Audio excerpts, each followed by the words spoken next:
எல்லா புகழும் இறைவனுக்கே. Hello friends, welcome to Keelakarai kitchen. இன்றைக்கி நம்ம சேனலில் பார்க்க போகிறது, நமக்கு எவ்வளோ தான் உடம்பு சரியில்லைனாலும் நம்ம குழந்தைங்களுக்கு பிடிச்ச மாதிரி நாம் தானே செஞ்சு கொடுக்கணும். ஸோ அவங்களுக்கு பிடிச்ச மாதிரி டேஸ்டியான ஈஸியாக செய்யக்கூடிய ஒரு நான்வெஜ் ரெசிபி காடை 65. இப்போ வாங்க அது எப்படி செய்யலான்னு பார்க்கலாம். இந்த டிஷ் ப்ரிப்பேர் பண்ணுறதுக்கு நான் 4 காடையை மேலே உள்ள ஃபெதர்ஸ் எல்லாம் ரிமூவ் பண்ணிவிட்டு வாங்கியிருக்கேன். ஃபஸ்ட்டு இதை எப்படி நம்ம க்ளீன் பண்ணலான்னு பார்க்கலாம். இதை நம்ம சின்ன சின்ன பீசஸாக கட் பண்ண போகிறதில்ல, அப்படியே முழுசாக தான் வச்சு ஃப்ரை பண்ண போகிறோம். காடையோட கீழ்ப்பாதியில் மட்டும் சென்டரில் இந்த மாதிரி கட் பண்ணிக்கோங்க. இப்போது உள்ள கழிவையெல்லாம் நம்ம ரிமூவ் பண்ணிடலாம். நான் ஒரு காடையை க்ளீன் பண்ணி காமிக்கிறேன். இதே மாதிரி நீங்கள் மற்ற காடையும் க்ளீன் பண்ணிக்கோங்க. காடையை க்ளீன் பண்ணுறது ரொம்ப ஈஸி. நம்ம இதை கட் பண்ண போகிறது கிடையாது. கட் பண்ணால் தான் வேலை கொஞ்சம் அதிகமாக இருக்கும். நம்ம இதை அப்படியே முழுசாக தான் ஃப்ரை பண்ண போகிறோம். காடைண்டாவே சில பேருக்கு அலர்ஜியாக இருக்கும், அவங்க விரும்பி சாப்பிட மாட்டாங்க. பட் கோழியில் இருக்கிற சத்துக்களை விட காடையில் தான் அதிகமான சத்துக்கள் இருக்குது. இதை அவங்க ஒரு முறை சமைச்சு சாப்பிட்டு பார்த்தா தான் அதோட டேஸ்ட் அவங்களுக்கு தெரியும். நான் எப்போவுமே கோழியை 7 தண்ணி வாஷ் பண்ணுவேன், எங்கள் பாட்டி சொன்ன மாதிரி. ஸோ அதே மாதிரி தான் காடையும் 7 தண்ணி வாஷ் பண்ண போகிறேன். இதை ஒரு 5-6 தண்ணி நல்லா கழுவிட்டு அதுக்கப்புறம் இதில் மஞ்சத்தூளும் உப்பும் சேர்த்து நல்லா பிரட்டி விட்டுக்கோங்க. இந்த மாதிரி மஞ்சத்தூளும் உப்பும் போட்டு வாஷ் பண்ணுறதுனால இதில் இருக்கக்கூடிய கவுச்சி ஸ்மெல் எல்லாமே போயிடும். இன்னும் ஒரு 2 தண்ணி நல்லா அலசிட்டு இதை எடுத்துடலாம்.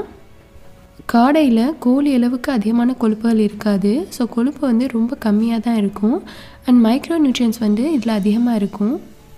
இந்த காடை முட்டை அளவுள்ள சின்னதாக இருந்தாலும் கோழி முட்டையை விட 3லேருந்து 4 மடங்கு சத்து அதிகமாக இருக்குது.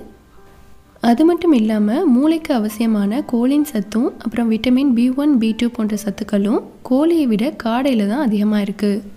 கோழிக்கறி கோழி முட்டையை விட இதோட கறியும் முட்டையும் விலை அதிகம்தான். பிகினர்ஸ் நிறைய பேருக்கு காடை எப்படி க்ளீன் பண்ணணுன்னு தெரியாமல் இருந்திருக்கலாம். ஸோ அவங்களுக்கு இந்த வீடியோ ரொம்பவே யூஸ்ஃபுல்லாக இருக்கும். இப்போது இந்த 4 காடையும் மஞ்சத்தூள் உப்பு போட்டு நல்லா க்ளீன் பண்ணி எடுத்தியாச்சு. நெக்ஸ்ட்டு இதுக்கு தேவையான மசாலா எப்படி ரெடி பண்ணலான்னு சொல்லிட்டு பார்க்கலாம். அடுத்ததாக இந்த மசாலாவை பெரட்டுறதுக்கு நான் அகலமான பிளேட் ஒன்று எடுத்திருக்கேன். இதில் 1 teaspoon Kashmiri chilli powder, 1 teaspoon ஜீரக மிளகுத்தூள், 1.5 டீஸ்பூன் கார்ன்ஃப்ளவர் பவுடர், 2 டீஸ்பூன் இஞ்சி பூண்டு paste,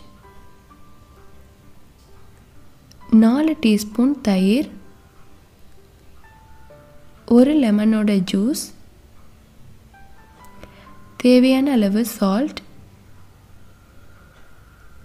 2 teaspoon oil, cooking oil எடுத்திருக்கேன். இப்போது இதில் தண்ணி எதுவுமே சேர்க்க வேணாம், எல்லாத்தையுமே நல்லா மிக்ஸ் பண்ணி விட்டுக்கோங்க. நம்ம சேர்த்துருக்கிற அளவுகளில் உப்பு புளிப்புலாம் கரெக்டாக இருக்கான்னு ஒரு தடவை செக் பண்ணிக்கோங்க.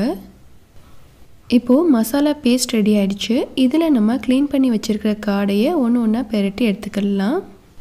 நான் இதில் 1 டீஸ்பூன் ஜீரக மிளகுத்தூள் சேர்த்துருக்கேன். உங்கள்கிட்ட ஜீரகத்தூள் தனியாகவும் மிளகுத்தூள் தனியாகவும் இருந்துச்சுன்னா நீங்கள் 3/4 டீஸ்பூன் ஜீரகத்தூளும் 1/4 டீஸ்பூன் மிளகுத்தூளும் சேர்த்துக்கோங்க.